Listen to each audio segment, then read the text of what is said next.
Okay, listen, you have been lied to your entire life. And I know that starts off sounding like a conspiracy theory video where I try to sell you supplements, but I promise, keep your wallet in your pocket for a second, because we need to talk about the American dream. Specifically, the part of the dream where you sign a 30-year contract with a bank and pretend you own a castle, when really you just own a crippling liability that demands new HVAC filters every 3 months. Your parents told you to buy a house. Your guidance counselor, who definitely hated their job, told you to buy a house. Random people on Facebook who spell the word definitely with an A tell you that renting is throwing money away. And I get it. The idea of the white picket fence is burned into our brains like a corporate logo. But we have to look at the math, because the math is ugly, and it doesn't care about your feelings or your desire to paint the living room wall agreeable gray. Let's start with the phrase throwing money away on rent, because every time I hear this, I lose a year off my life expectancy due to the sheer stress of how wrong it is. When you rent, you are not throwing money away. You are exchanging currency for a service, and that service is a roof over your head and a landlord who has to come fix the toilet when it explodes at 3 in the morning. That is a transaction. You go to a restaurant and eat a burger and you don't say, hey, I just threw 20 bucks away, because you got fed. Rent is the maximum amount you will pay for your housing in a given month, but a mortgage is just the minimum. That is the critical distinction that nobody brings up at Thanksgiving dinner when your Uncle Bob is bragging about how much his house appreciated in the 80s. When you own a home, the mortgage payment is just the cover charge to get into the club. Once you are inside the club, the drinks cost $500, and the drinks are actually just needing to replace the water heater or realizing that termites have decided your foundation is a delicious buffet.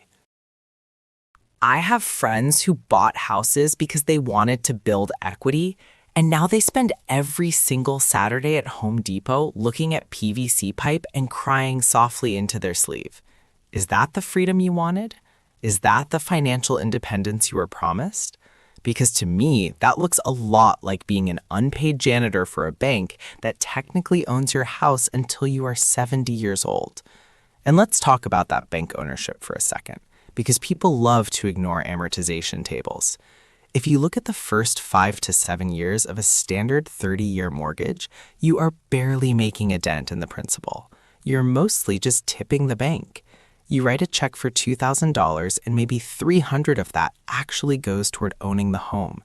And the rest is just interest, which is literally setting money on fire, except you don't even get the warmth of the flame.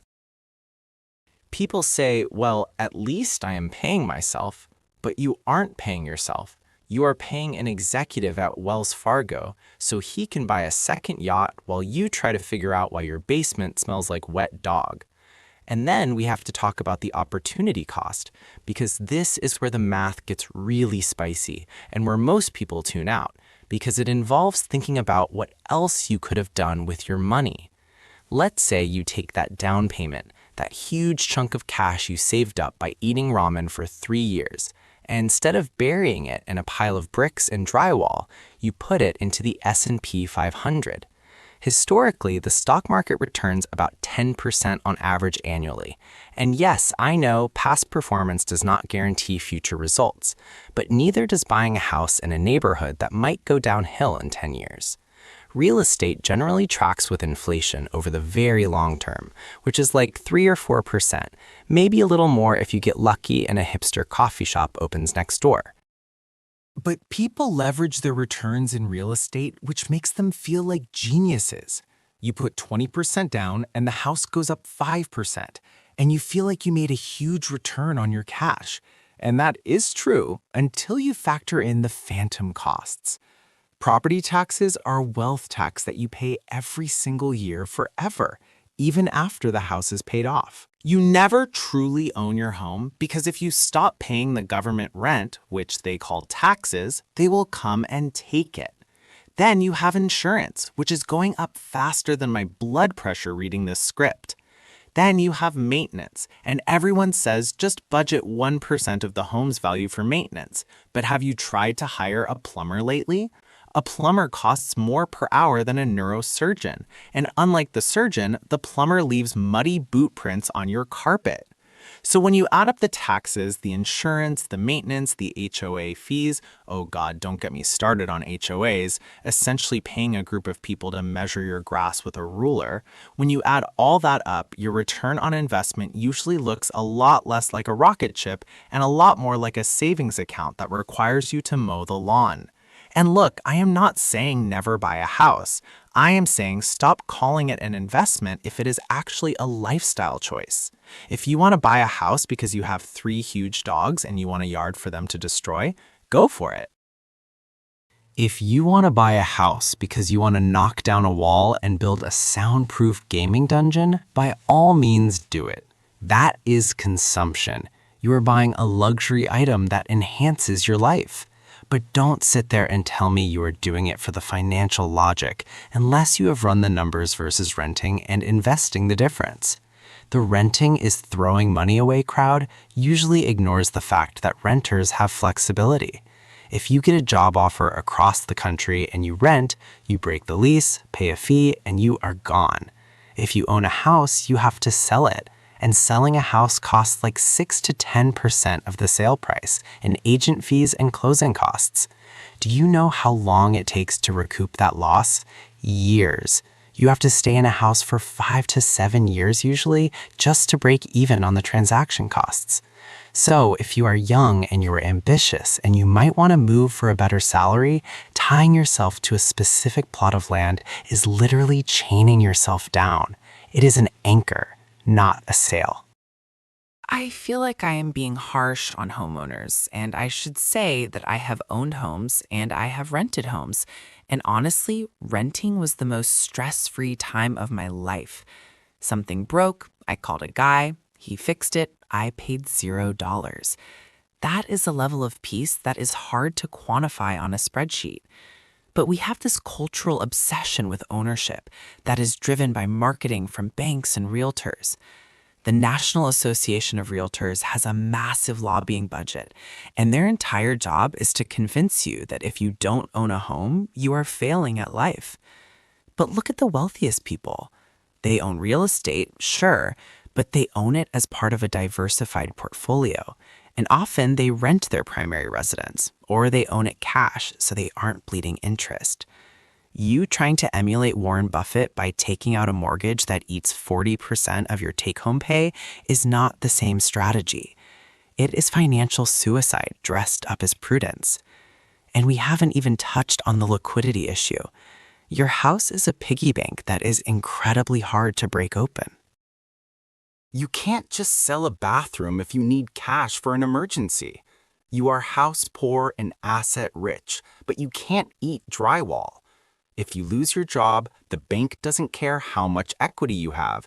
They care about the monthly payment. If you have $1 million in stocks, you can sell a tiny sliver to buy groceries. If you have $1 million house and no cash flow, you are in big trouble. So what is the solution here? It is to run the buy versus rent calculator. Literally Google it. The New York Times has a great one. Plug in the price of the house, the rent of a comparable place, the investment return you could get elsewhere, and see what the number says. In many high cost of living cities right now, renting is vastly cheaper than buying, like thousands of dollars a month cheaper. If you take that savings, and this is the catch, you have to actually invest the savings. If you rent and then spend the difference on designer shoes and bottle service, then yes, buying would have been better because it is a forced savings account for people with no discipline. But I like to believe you have discipline. I like to believe you can set up an auto draft into an index fund and watch your wealth grow without having to worry about roof leaks. So please stop letting peer pressure drive your 6-figure financial decisions. Your mom wants you to buy a house because she wants grandkids, and she thinks a house makes that happen faster. Your friends want you to buy a house so you can host the parties and they don't have to clean up. But you need to look at your freedom, your cash flow, and your goals. If buying makes sense mathematically, do it. But if you are stretching your budget to buy a starter home that needs work just because you are afraid of missing out, you are making a massive mistake. The housing market can go down. It happened in 2008 and it can happen again. Rents can go up, sure, but so can property taxes and insurance. There is no risk-free option here. There is only calculated risk. So be a calculator, not a lemming. Renting buys you patience. It buys you time to figure out where you want to live and who you want to be. And honestly, there is nothing quite as satisfying as realizing on a snowy Saturday morning that shoveling the driveway is technically not your problem.